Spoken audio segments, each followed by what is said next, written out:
All right, today we're going to talk about something incredibly practical, building your own mental toolkit. We're going to equip you with a few really powerful frameworks that you can start using, well, right away. So let's just start with this puzzle that I think we've all seen. Why do really smart people, I mean, maybe even you or me, sometimes make just terrible decisions? Well, the answer isn't about IQ. It's about the tools we're using to think. And the solution lies right here, in building a better mental toolkit. Right now, we're going to learn how to shift from just running on mental autopilot to becoming the deliberate, the architect of your own thoughts. And here's the key thing to get. This is not about raw intelligence. Bad decisions often happen simply because we're using the wrong tools for the job. And the great news? Thinking is a skill. And like any skill, it can be upgraded. Now, at the very core of this toolkit are these things called mental models. Honestly, the best way to think of them is like apps for your brain. They're these amazing frameworks that help you simplify all the complexity out there and see the hidden patterns behind all the noise. So today, we're going to stock our toolkit with 3 really powerful types of cognitive tools. We've got frameworks for understanding complex systems, a sort of detector for our own mental biases, and some structured methods to guide our thinking.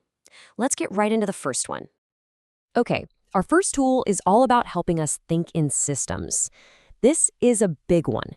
It's about seeing all the hidden connections and looking way beyond the immediate, obvious consequences of any action.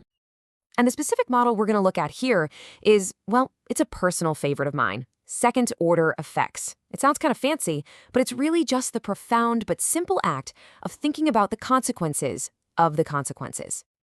Let's take food aid as a classic example. The action is providing free food. The first-order effect is obvious. Hungry people get fed. That's a good thing, right? But what happens next? Well, the local farmers, they can't compete with free, so they go out of business. This creates a long-term dependency on aid, and that is a disastrous second-order effect that was hidden right behind that initial good deed.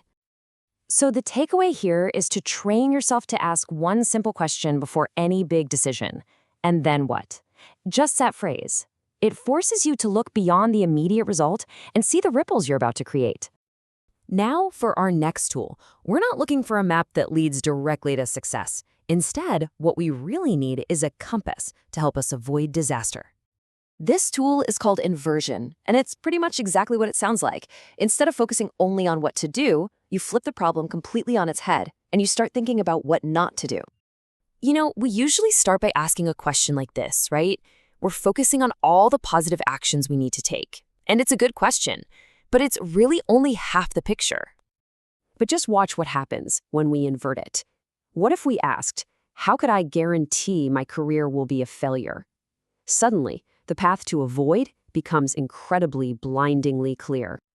Yeah, it's surprisingly easy to list the ingredients for failure, isn't it? Never learn new things, burn bridges, ignore all feedback. Inversion shows you all the potholes in the road ahead. And by simply steering clear of these obvious failure points, well, the path to success becomes a whole lot clearer. All right, our third and final tool is what I like to call a bias detector. We need it to spot the mental blind spots that can totally sabotage our thinking, no matter how smart we are. And we're going to focus on the big one, confirmation bias.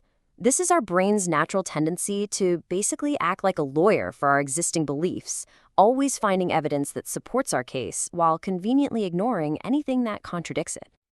You see, the battle against this bias is a conscious one. Your brain's default setting is to ask, how am I right? And then go find proof.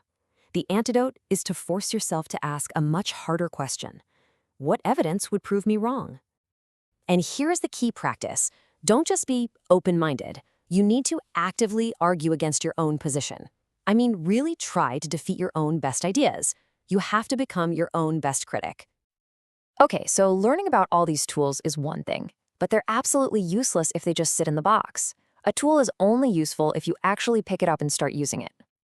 So here are your first steps. For just one decision this week, practice second-order thinking. Just ask, and then what happens? Before you start your next project, use inversion and list 3 ways it could totally fail, and then plan to avoid them. And for confirmation bias, challenge yourself to find one really strong argument against a belief that you hold dear. Because remember, the goal isn't to just collect these models like trophies on a shelf. It's about internalizing a core set of them so they genuinely improve your thinking, making it a natural part of how you see the world. So that's your starting toolkit. Now for the most important question of all. Looking back at these 3 tools, which one are you going to put to use this week?